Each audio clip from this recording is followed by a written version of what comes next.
Hello Aldi mixers, have I got another great Aldi hack recipe today for you. Today I'm going to show you how to hack and completely cut the time of the beautiful Matt Sinclair's pork wonton soup. You'll remember Matt Sinclair, he was on Masterchef a few years back and he's an ambassador for Cobram. He's been back as a judge and he's just a really all-round nice guy. I've had the pleasure of working with him a couple of times when I was with Thermomix, and he has a restaurant up the Sunshine Coast in Queensland. If you get a chance to get to Sunshine Beach, it's called Some Young Guys and it is fantastic. But today, I hope Matt doesn't mind, but I'm going to get into his recipe and cut it down a little bit. And the reason I did this is we all love wontons and they are easy to make in the Thermomix by mixing it up, but you've still got to make them. And that's what stops me anyway from making them on a weeknight basis, particularly when I don't have a lot of time. But what I thought we could do is just simply sub out the making of the wontons, mixing the mince and then forming them, and just use these fantastic Chinese style pork dumplings that are in the freezer section. So I'm going to get started. I've loaded up the recipe onto here, and I'm going to start by just greasing the varoma. And I'm going to use Aldi's or olive oil spray, which is really brilliant. I'm using it more and more.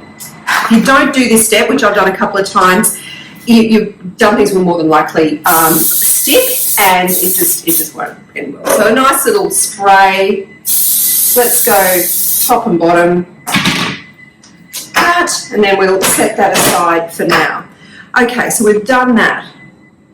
Now what we can do is pretty much skip right through the wonton making bit. So let's go back, and I'm not sure if you're aware, you know this, but you can from this homepage of the recipe scroll down to where it starts to say the next step. So broth, that's step 7. Just press on that and it'll go to that step, so you don't have to next your way through. Okay, so we're going to start popping in 2 teaspoons of sugar. If you had palm sugar, that would be great for this soup, but not necessary. Okay, then 20 grams of Shaoxing wine. This is a Chinese cooking wine, which you won't find at Aldi unless they do a special buy at certain times of the year. But a good supermarket, or certainly an Asian supermarket, will have it. It's really inexpensive. You could sub it for a rice wine vinegar if you wanted to. But yeah, it's probably the most unusual ingredient in this. But once you've got it, it keeps forever. And it's a really great ingredient, particularly if you like Asian flavours. Okay, what's next?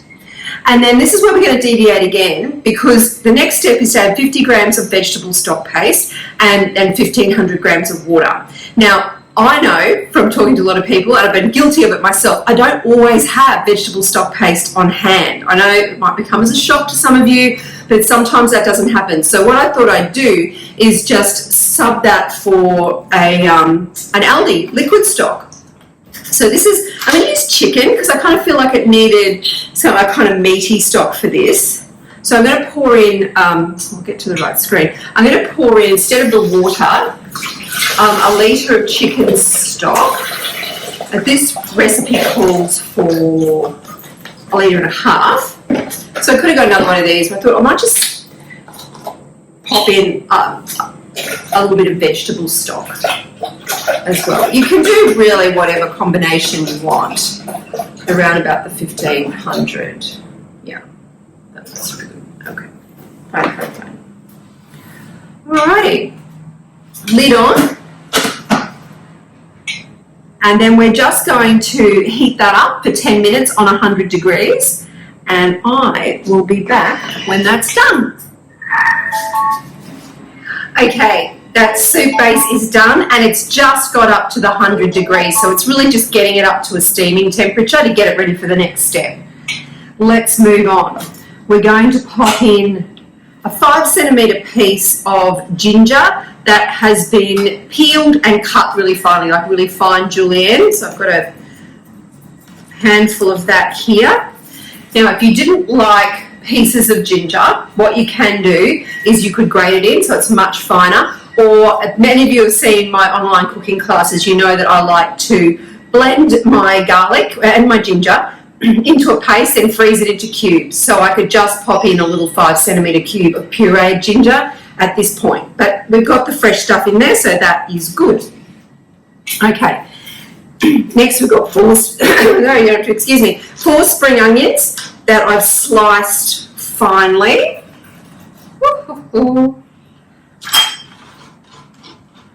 All that going in. And then we've got 15 grams of soy sauce. Now this is a pretty light soy sauce, so what we're going to do on the next step is actually taste the soup base to see if it's salty enough, because it might not be, and all soys are quite different. So that's a light one. Just so you know, I use the Masterchef brand. It's not available at Aldi. Aldi do make great soy sauce, but this one's available at delis, and it's really, really high quality. They make a lot of they make oyster sauce and fish sauce as well, and it's my favourite in my kitchen.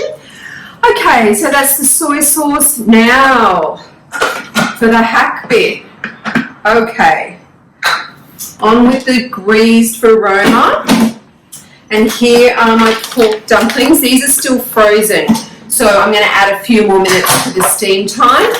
I'm going to add a few in the bottom, just enough so there's enough so they're not on top of each other and they're not really touching. And then the rest in the top of the varoma tray. Lid on. Next, and now for another 10 minutes, varoma temperature this time, and away we go. Actually, we might just up that, as I said, I think I might up that time. Let's go 14 minutes, and then we'll check. We'll see if it's cooked through. All right, I'll be back in 14 minutes when that's done. Okay, that 14 minutes is finished, and our little wontons are looking pretty good, but there's always got to be a sacrificial one to cut through and see if it is in fact cooked through. The ones on the top are cooked, and the ones in the bottom tray will definitely be cooked. Okay, so what we're looking for obviously is the meat's cooked, heated through, still no cold, and that there's no raw white dumpling, particularly where the dumpling meets, because that's the thickest part, but that's looking really good. It'll also keep cooking the dumplings once we add them to add the soup to the bowl. Okay, next step is we've got, what have we got to do? We've got a couple of bowls. This will serve 4 easily, but I've got 2 here. And I've got some baby bok choy that I've cut up into pieces. And we put some in each bowl. And the recipe says coriander, but I'm got a bit of a coriander crisis in my garden at the moment. I don't have any, but I do have some really lovely Thai style basil, so I'm going to throw that in. And then pop those aside. Now I want to check the seasoning. Like I mentioned before, all soys are different. Oh yeah, that's really beautiful. But seasoning's subjective. You know, if you taste it and you feel like it could use a little bit of soy, go ahead and do that. Beautiful. All right, so let's pour that over the bok choy, and the heat from the soup is all it needs for that bok choy to wilt and cook through a bit. That's looking good. And then we load up the bowl with our lovely little wonton / dumplings. Okay. Ooh, this is looking good. How many have we got there? Quite a few. Okay. 1 more. Be generous. Okay, I'll keep filling the other bowl, and I will show you a lovely close-up of that bowl of goodness there. Now that's taken just a little over 20 minutes to get a lovely wonton soup on the table. So I hope you enjoy making that, and make sure you leave a comment below with any variations, or let me know how you went making it. Have fun.